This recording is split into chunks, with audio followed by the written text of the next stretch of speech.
साल की पूनम ने हाई स्कूल की परीक्षा अच्छे नंबरों से पास कर ली थी और आगे की पढ़ाई के लिए उसी स्कूल में 11वीं का फॉर्म भर दिया था। बोर्ड की परीक्षा पास करने के बाद दूसरे स्कूलों के स्टूडेंट भी पूनम के स्कूल में एडमिशन के लिए आए थे। पूनम की कक्षा में कई नए छात्र थे। हमारी जिंदगी में रोजाना कई चेहरे आते हैं और बिना कोई असर छोड़े चले जाते हैं, लेकिन जिंदगी के किसी मोड़ पर कोई ऐसा भी आता है जिसकी एक झलक ही दिल की हसरत बढ़ा देती है। कुछ ऐसा ही पूनम के साथ भी हुआ था। उसकी क्लास में मोहित ने भी एडमिशन लिया था। पूनम की उससे दोस्ती हुई तो कुछ ही दिनों में वह उसे दिल दे बैठी थी। फतेहपुर की पूनम और नूरपुर के मोहित दो अलग अलग गांवों में पले बढ़े थे, लेकिन उनका स्कूल एक ही था और यहीं दोनों ने एक दूसरे से कुछ वादे किए। पहले तो दोनों के बीच कोई बातचीत नहीं होती थी, सिर्फ नजरें मिलने पर मुस्करा कर खुश हो जाया करते थे, लेकिन जल्द ही मोहब्बत के अल्फाजों ने इशारों की जगह ले ली जो एक नया एहसास दिलाने लगे। पहली नज़र में किसी को प्यार होता है या सिर्फ चंद दिनों की चाहत होती है, इसका नतीजा निकालना थोड़ा मुश्किल होता है। लेकिन कुछ नज़रें ऐसी भी होती हैं जो दिलों में हमेशा के लिए मुकाम बना लेती हैं। पूनम ने अपने प्यार का पहले इजहार नहीं किया था, क्योंकि वह प्यार मोहब्बत के चक्कर में नहीं पड़ना चाहती थी। लेकिन कभी कभी ऐसा होता है कि जो न चाहो वही होता है। पूनम भी इसी चाहत का शिकार हो गई और मोहित से दिल के बदले दिल का सौदा कर बैठी। पूनम और मोहित का प्यार भले ही दो नाबालिगों का प्यार था, लेकिन उनके प्यार में पूरा भरोसा और यकीन था।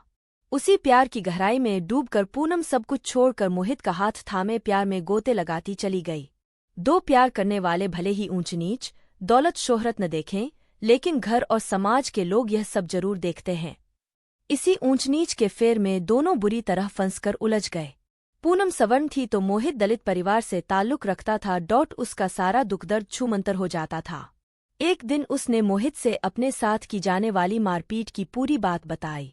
उसकी कहानी सुनकर मोहित द्रवित हो गया। बाद में एक दिन पूनम और मोहित घर से भाग गए। जिस समय मोहित और पूनम घर से भागे उस वक्त दोनों नाबालिग थे। पहले तो दोनों के घर वालों ने भागने की बात को छिपा लिया, लेकिन उसे कब तक छिपाए रखते। कहते हैं कि दीवारों के भी कान होते हैं। देखते ही देखते यह बात पूनम के गांव से होते हुए मोहित के गांव तक जा पहुंची। अब हर ओर उन्हीं दोनों की चर्चा हो रही थी। कुछ लोग इसे सही ठहरा रहे थे, जबकि कुछ का यह कहना भी था कि मोहित ने ठीक किया। इससे पूनम के घर वाले अब समाज में सिर उठाकर नहीं बोल सकेंगे। बड़ी दबंगई दिखाते थे। बेटी ने नाक कटवा कर सारी दबंगई निकाल दी। काफी दिन बाद पूनम और मोहित दिल्ली पुलिस को मिल गए। दिल्ली पुलिस ने उनकी गिरफ्तारी की सूचना संबंधित थाने को दे दी तो उस थाने की पुलिस दोनों को अपने साथ ले गई, क्योंकि पूनम के पिता मोहित के खिलाफ पहले ही पूनम को भगाने और रेप की एफआईआर दर्ज करवा चुके थे। पुलिस के हत्थे चढ़ने पर पूनम मोहित को लेकर बहुत परेशान थी, क्योंकि उसे मालूम था कि उसके घर वाले पुलिस से मिलकर मोहित के साथ क्या करवाएंगे। इसके अलावा उसकी जिंदगी भी घर में नरक बन जाएगी। यही सोच सोच कर पूनम रो रही थी, क्योंकि उसके बाद जो होना था उसका उसे अंदाजा था।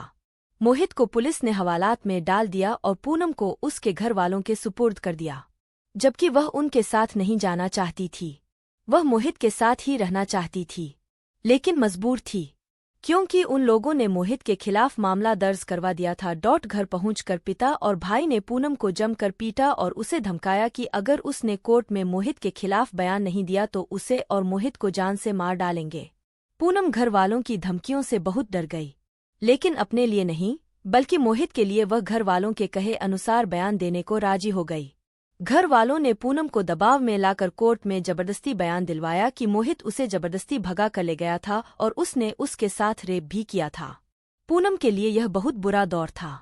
उसे उसी के पति के खिलाफ झूठी गवाही के लिए मजबूर किया जा रहा था। उसे कुछ समझ नहीं आ रहा था कि उसे प्यार करने की इतनी बड़ी सजा क्यों दी जा रही है। एक तरफ पूनम अपने घर में ही रहकर बेगानी थी तो वहीं दूसरी तरफ मोहित पर पुलिस का सितम टूट रहा था। जब पूनम और मोहित घर से भागे थे तभी उन्होंने शादी कर ली थी। पुलिस ने जब दोनों को दिल्ली से पकड़ा तब मोहित बालिग हो चुका था, जबकि घर से भागे थे तब दोनों नाबालिग थे। पुलिस ने मोहित को कोर्ट में पेश कर जेल भेज दिया। पूनम के घर वालों ने पुलिस से सांठगांठ करके मोहित पर अत्याचार करवाकर अपनी बेइज्जती का बदला तो लिया ही, साथ ही अपना प्रभाव भी दिखाया। पूनम के घर वालों में से कोई भी उसके साथ हमदर्दी तक नहीं दिखा रहा था। इस दुनिया में माँ ही ऐसी होती है जिसे अपने बच्चों से सबसे ज्यादा प्यार होता है। लेकिन उसकी माँ सरिता एकदम पत्थरदिल हो गई थी। उसे अपनी बेटी की जरा भी परवाह नहीं थी। अगर परवाह थी तो अपने परिवार की इज्जत की, जो पूनम ने सरेबाजार नीलाम कर दी थी। बल्कि सरिता तो उसे ताने देते हुए यही कह रही थी कि अगर उसे प्यार ही करना था तो क्या दलित ही मिला था, क्या बिरादरी में सब लड़के मर गए थे। यही बात सोच सोच कर उसकी आंखों में शोले भड़कने लगते थे। करीब 5 महीने बाद मोहित के केस की सेशन कोर्ट में कार्रवाई शुरू हुई तो हर सुनवाई से पहले पूनम को उसके घर वाले समझाते कि उसे कोर्ट में क्या बोलना है और क्या नहीं बोलना। बाप और भाई के रूप में राक्षसों के जुल्मो सितम के आगे पूनम ने घुटने टेक दिए थे। उससे जो कहा जाता वही वह अदालत में कहती। ये पूनम की गवाही का ही नतीजा था कि मोहित को हाई कोर्ट से जमानत मिलने में 22 महीने लगे। मोहित जब जमानत पर जेल से बाहर आया तो किसी तरह पूनम को भी उसकी खबर लग गई। वह मोहित को एक नज़र देखने के लिए बेकरार हो गई, लेकिन उसके लिए मिलना तो नामुमकिन सा था।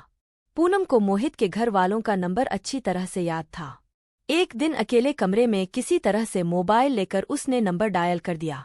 दूसरी ओर फोन की घंटी बज रही थी, लेकिन उससे तेज पूनम के दिल की धड़कनें बढ़ चुकी थीं। वह यही चाह रही थी कि मोहित ही फोन रिसीव करे तो अच्छा रहेगा। आखिर उसकी आरजू पूरी हुई और मोहित ने हालो बोला, जिसे सुनकर पूनम सुधबुध खो बैठी। कई बार उधर से हालो की आवाज से उसे होश आया और रुंधे गले से सिर्फ लरजती आवाज में बोल पाई मोहित। मोहित उसकी आवाज को पहचान गया और पूनम पूनम कहकर चीख पड़ा। खैर, उस दिन दोनों के बीच थोड़ी बातचीत हुई। इसके बाद एक बार फिर से पहले की तरह सब कुछ चलने लगा। फोन पर बातें होती रहीं और दोनों ने एक बार फिर पहले की तरह साथ रहने का फैसला कर लिया। तय वक्त पर पूनम और मोहित दोबारा घर से भाग गए और गांव से दूर आर्य समाज मंदिर में शादी कर ली, जिसका उन्हें प्रमाणपत्र भी मिला। पहले जब उन्होंने शादी की थी उस समय वे नाबालिग थे। उन्होंने शादी तो कर ली, लेकिन पूनम के घर वालों ने उसे हमेशा के लिए छोड़ दिया, क्योंकि उसने दोबारा से उन्हें समाज में मुंह दिखाने के काबिल नहीं छोड़ा था। काफी अरसे तक पूनम ने अपने घर वालों से कोई बातचीत नहीं की, जबकि मोहित के घर वालों ने उन दोनों को अपना लिया था। पूनम मोहित के घर पर ही रह रही थी। मोहित के पिता की मौत पहले ही हो चुकी थी। अब घर में सास और एक ननद थी। उनके बीच ही वह हंसी खुशी से रह रही थी। पूनम को अब एक खुशी मिलने वाली थी, क्योंकि वह मां बनने वाली थी। उसने एक खूबसूरत बच्ची को जन्म दिया, जिससे पूरा घर खुश था। अब सब सामान्य था, लेकिन उसका एक जख्म भरता नहीं था कि दूसरा बन जाता था। अभी उसकी मासूम बच्ची ने सही तरह से आंखें भी नहीं खोली थीं कि उसके ऊपर मुसीबतों का एक और पहाड़ टूट पड़ा। हुआ यूं कि मोहित पर पहले का जो केस चल रहा था उसका फैसला आ गया, जिसमें सेशन कोर्ट ने मोहित को 7 साल की सजा और 5,000 रुपये जुर्माने का आदेश दिया। इस फैसले से पूनम के पैरों तले से जैसे जमीन ही खिसक गई। उसे कुछ समझ नहीं आ रहा था कि जब मोहित से उसने शादी कर ली और वह बालिग भी है, तब क्यों ऐसा फैसला आया। इससे तो हमारा पूरा परिवार ही बिखर जाएगा। उसने कोर्ट में इंसानियत के नाते मोहित को छोड़ने की गुजारिश की, पर कोई लाभ नहीं मिला।